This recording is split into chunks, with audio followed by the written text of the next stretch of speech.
Materi ketiga dari modul Financial Accounting adalah inventory atau persediaan. Yang akan kita pelajari adalah mengenai kuantitas inventory, kemudian accounting untuk inventory, cost flow assumption, lower of cost or net realizable value basis, kemudian dampak kesalahan inventory terhadap laporan keuangan. Yang pertama adalah ada dua karakteristik inventory dari perusahaan dagang. Yang pertama itu inventory itu dimiliki perusahaan, dan yang kedua siap dijual pada pelanggan. Perusahaan dagang hanya memiliki satu jenis inventory, yaitu merchandise inventory. Kemudian karakteristik inventory di perusahaan manufaktur ada tiga, yaitu raw materials, work in process, dan finished good. Apa itu raw materials? Raw materials adalah barang yang akan digunakan sebagai bahan produksi. Kemudian work in process adalah inventory yang sudah ditempatkan dalam produksi tetapi belum selesai, atau barang setengah jadi ya. Kemudian finished good adalah inventory yang sudah selesai dan siap untuk dijual. Kemudian jika perusahaan menggunakan perpetual system, maka inventory fisik akan diperiksa keakuratan catatan perpetual persediaan mereka. Kemudian ditentukan jumlah inventory yang hilang karena terbuang atau dicuri. Jika perusahaan menggunakan product system, maka inventory fisik akan menentukan inventory yang tersedia pada tanggal laporan posisi keuangan pada akhir periode. Kemudian menentukan harga pokok penjualan atau COGS pada periode tersebut. Kuantitas inventory dapat digunakan dengan atau dapat ditentukan dengan yang pertama, inventory fisik barang yang ada dengan menghitung, dengan menimbang atau mengukur setiap jenis inventaris yang ada atau inventory yang ada. Kemudian terkait dengan kepemilikan barang atau inventory, ada beberapa masalah dalam penentuan kepemilikan barang, ya terutama cut off-nya. Kemudian ada istilah yang dinamakan goods in transit atau hak legal tergantung pada ketentuan perusahaan. Nah, ada dua jenis ya. Yang pertama FOB shipping point, yang kedua FOB destination. Jadi kalau FOB shipping point itu adalah ketika kurir menerima barang, maka kepemilikan telah diteruskan kepada pelanggan atau pembeli. Karena biaya pengiriman ditanggung oleh pembeli. Kemudian kalau FOB destination adalah tanggung jawab hak kepemilikan masih jadi tanggung jawab penjual sampai gudang pembeli, ya, sampai tempat pembeli. Jadi pada saat proses pengiriman masih menjadi hak milik dari penjual. Lalu consign good atau konsinyasi, barang konsinyasi. Konsinyi itu memegang barang dari konsinyor, ya. Ketika konsinyor mengirimkan barang kepada konsinyi, konsinyor masih memegang kepemilikan barang tersebut, ya. Ketika barang dijual kepada pembeli, kepemilikan berpindah ke pembeli, ya. Jelas itu. Kemudian inventory costing itu ada 3 metode ya. Unit cost dapat diidentifikasi dengan beberapa metode. Yang pertama FIFO, average to cost, sama specific identification. Kemudian asumsi cost flow ada 2, FIFO dan average.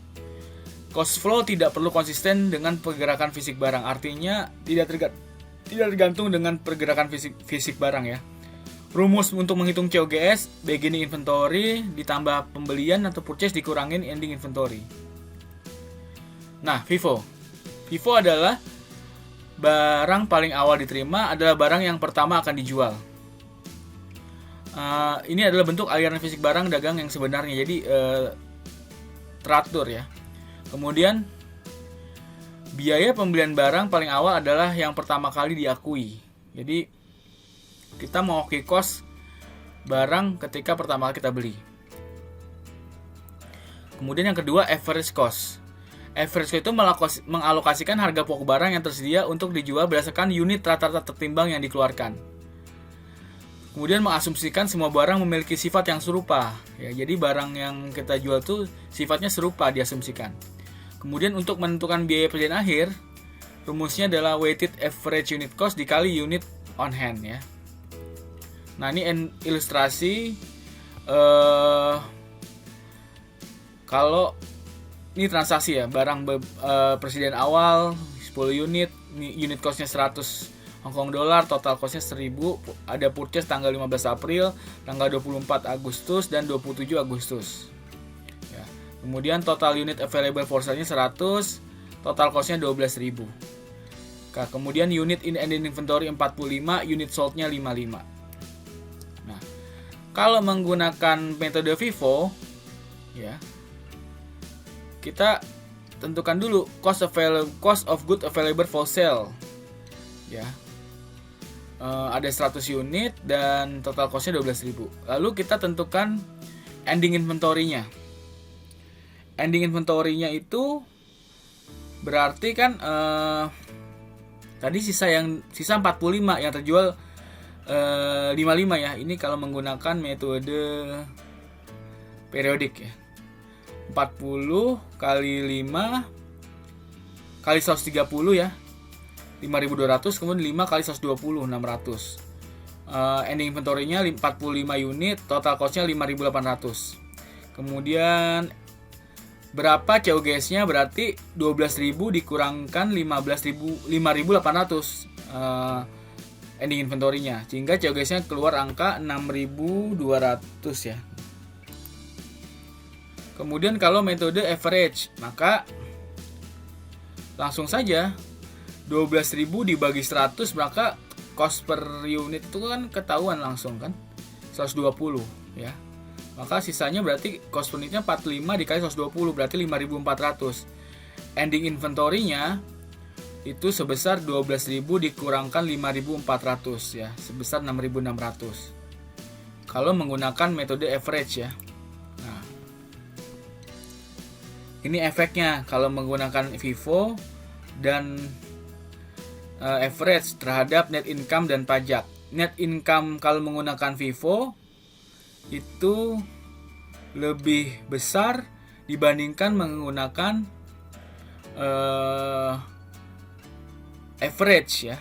Tetapi pajaknya akan lebih besar menggunakan FIFO dibandingkan average karena net income-nya lebih besar ya FIFO.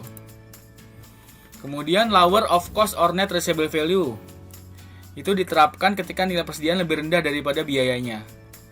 Net receivable value mengacu pada jumlah bersih yang diharapkan perusahaan untuk direalisasikan atau diterima dari penjualan persediaan. Penjualan persediaan adalah harga jual dalam kegiatan bisnis normal dikurangi perkiraan biaya untuk menyelesaikan dan menjual. Nah, ini contohnya. Flat screen TV, satellite radio, DVD recorder, dan DVD ini masing-masing barangnya. Dan sini ada cost-nya masing-masing. Flat screen 60.000, satellite itu 45.000, recorder 48, DVD 15.000 ya. Net receivable value untuk flat screen 55.000, satellite radio 52.000, DVD recorder 45.000, DVD 14.000. Kita akan pilih mana yang paling kecil antara cost atau net receivable value. Contohnya adalah flat screen TV ini NRV-nya, net receivable value-nya lebih kecil. Kita pakai ketika menghitung costing inventory-nya yang 55.000 ya. Kemudian satellite radio lebih kecil cost-nya. Kita pakai yang cost-nya. Kemudian DVD lebih kecil NRV-nya, net receivable value-nya. Kita pakai NRV-nya. DVD kemudian DVD lebih kecil NRV-nya dibandingkan cost-nya. Maka kita pakai NRV-nya. Nah, untuk menghitung lower cost or net receivable value-nya kita jumlahkan semuanya 159.000. Kemudian inventory error. Kesalahan sesekali terjadi karena gagal menghitung atau memberi harga persediaan dengan benar. Yang kedua, tidak mengenali transfer hak legal untuk barang yang transit dengan benar. Jadi tadi FOB shipping point dan FOB destination-nya kita kurang mengerti ya. Kemudian error atau kesalahan tersebut akan mempengaruhi income statement dan statement of financial position. Nah, kemudian terkait dengan penyajian di laporan keuangan dan analisisnya. Perlu disajikan atau diungkapkan inventory apa saja, klasifikasi inventory, basis perhitungan akuntansinya, cost flow-nya ya, dan lower cost net receivable value-nya ya. Kemudian metode cost-nya apakah menggunakan FIFO, average cost, atau specific identification. Nah, untuk analisisnya kita bisa mengukur dengan inventory turnover, yaitu mengukur berapa kali rata-rata persediaan inventory dijual selama periode tersebut. Rumusnya adalah COGS dibagi average inventory. Kemudian bisa juga mengukur dengan days in inventory, mengukur jumlah rata persediaan yang disimpan. Rumusnya adalah days in year 365 dibagi inventory turnover. Terima kasih.